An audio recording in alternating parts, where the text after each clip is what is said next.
that's how it is, placing castor when it's boiling. But it's only a medium low heat, medium low guys, see? To avoid killing the nutrients and vitamins of the food, you have to put medium low heat or low heat. So you're gonna save 93% of the nutrients and vitamins here in salad master cookware, based on the study and research. So I am the only person that eat this. I don't have to use plate. Hi guys, good evening, or good morning Philippines, good afternoon, good evening to all people around the world, especially Filipino working abroad or OFWs. So right now, I'm gonna do cooking of my dinner. It's 12 minutes before 6 o'clock in the evening or at night time. I'm gonna show you all the ingredients. Of course, we have onions, garlic, tomato, and 1 inch of ginger. And the other ingredients, okra, good for collagen, and number 1 for collagen, natural collagen, asparagus, and for lycopene, carrots, color orange. My carrots is red orange, and lemon, and the one small piece of salmon worth $12.21. So this is the price of the 1 piece of salmon, $12.21 plus 12% tax, guys. So more or less $14. So ganyan kamahal dito sa Canada. At kanina, because I wanna eat jackfruit, this jackfruit, only 8 pieces of, the jackfruit fruit, worth $8, $8.99, so $9, guys. So $9 for 8 pieces of jackfruit. So if you're gonna compute that in a Philippine money, how much it is? $8 times 4, so 320 pesos, guys. Yan, ganyang kamahal. At ito naman, kung i-compute mo yan sa Philippine money, nasa $14 kasi may added tax na, value added tax. So yung $10 for 100, so plus 160, so more or less 552. So ipagpalagay natin 600 pesos. So 600 pesos kasi laki lang ng aking palad. So and we're gonna add thyme. This is organic thyme, so we're gonna add to make it smells nice. And of course, we're gonna add salt on it, a little bit salt and black pepper. Yan po kamahal dito sa Canada, kaya kung kayo nangangarap magpunta ng Canada, i-prepare nyo muna ang sarili nyo. Ito, may binili akong peanuts. So, this one bag of peanuts, $5. $5 yan, guys. So, imagine nyo. Ano lang to? I think 1 pound. 1 pound nasa 1/3 kilo. 1/3 kilo, guys. Marami lang ng kunti sa 1/4. See, guys? So, $10. So, ito siya, nasa 2 pounds, $10. So, ganyan kakamahal dito, guys, sa Canada. Kaya kung nag-iisip kayo magpapunta ng Canada at maaarte, hindi pwede. Trabaho talaga dito. So, gagawin na natin itong ating mga nakareding ingredients. At lulutuin natin sa Salad Master Cookware. So we're gonna use Salad Master Cookware. I have my new apron from Salad Master. JCM, thank you for the new apron. Thank you, Tita Dinah. Actually, panalo ko. I win on a raffle on our open house every Monday. So this Monday, I win cup, but I exchanged with apron because I like the green. Because green color, emerald color is a lucky color this year. So guys, I always wear blue, green. So I don't have the Salad Master cup. I left in my apartment. So I'm gonna use my shower cup, guys. Chop muna tayo ng ating mga ingredients. So, I only use 1 inch of ginger because, we don't have a lot of salmon. It's only a small piece of salmon. It's only 1 serving. And besides, I don't eat rice. So, to avoid having diabetes, no rice, no bread. Kasi, alam niyo na, we have to change our diet when we are getting older. Lagyan natin 2 cloves of garlic lang kasi maliit lang ang ating salmon.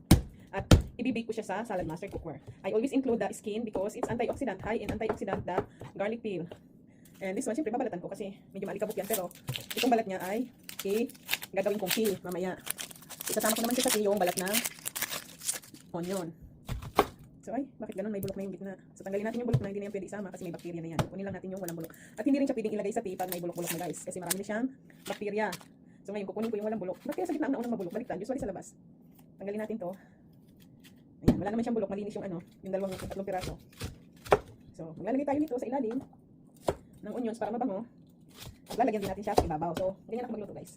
May sahig, lagyan natin ng bawang na rin at konting ginger sa ilalim para nasisingawan. Kasi ibibake natin siya sa top stove. Naman na yung mata ko sa bawang. So, nakagaya siya. And kamatis, syempre.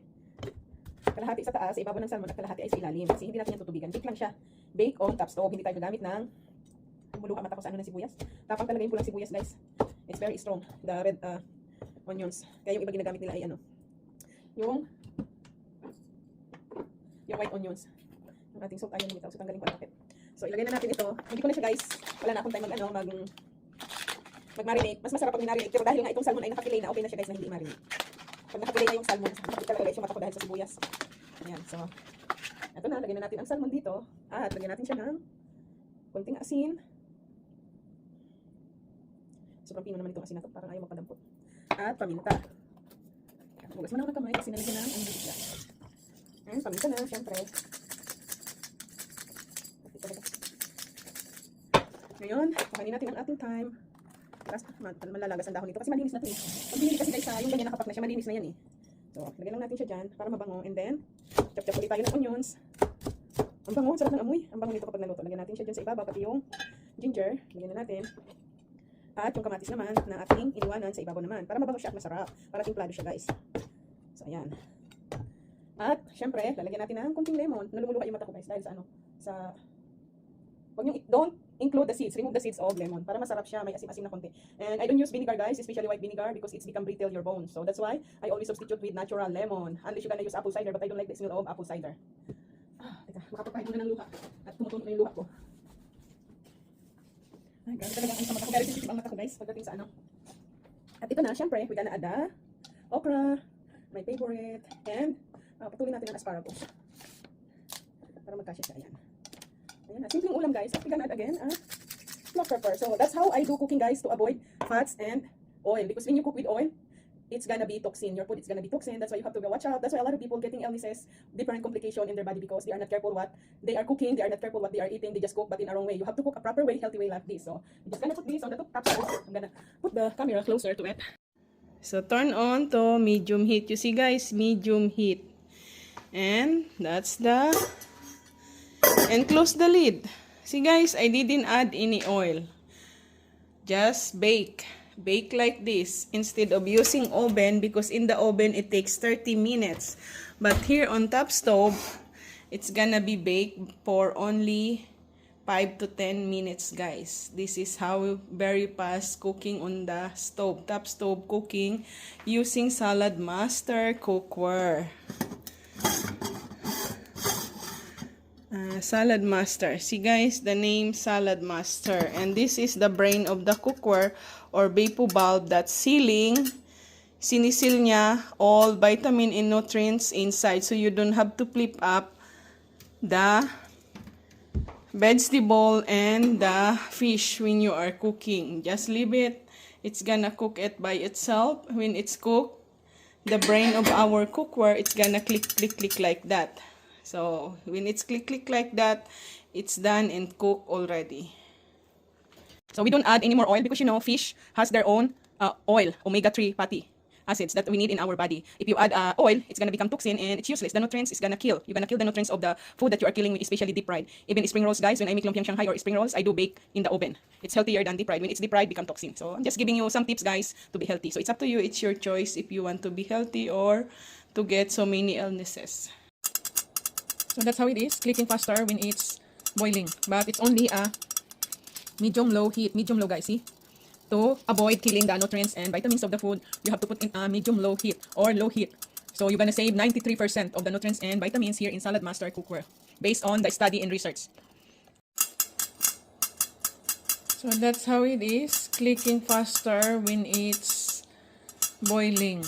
But it's only a medium-low heat. Medium-low guys, see?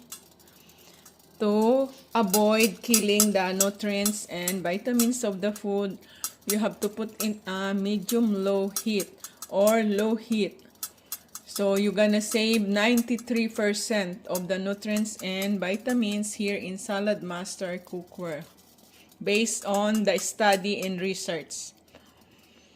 Before, it means that our baked salmon with a lot of vegetables is done cooking. So let's check it out. Taran! Oh my God! It's cooked already, guys. Turn it off. I turned it off already, guys. So ayan na. And then let's try. So we didn't stir this, guys. Look, it's really cooked. Let's see the salmon. Oh yeah, the salmon, it's done already. It's cooked already, guys. It's only 8 minutes, guys. And let's try this, the salmon. Nakaharang yung aking kamay sa camera. Sarap. Grabe, ang sarap ng salmon. Fresh na fresh. Grabe. See, guys, hindi siya natutungan, guys. Nagkaroon pa siya ng sabaw, oh, see? Nagkaroon pa siya ng sauce. Hindi natin yan nilagyan ng kahit ano. We didn't add any liquid on it. You know why? Because the moisture from carrots and from tomatoes that we add on it. So that's how it's cooked, guys. This is the very healthy way of cooking. So let's eat. Bon appetit!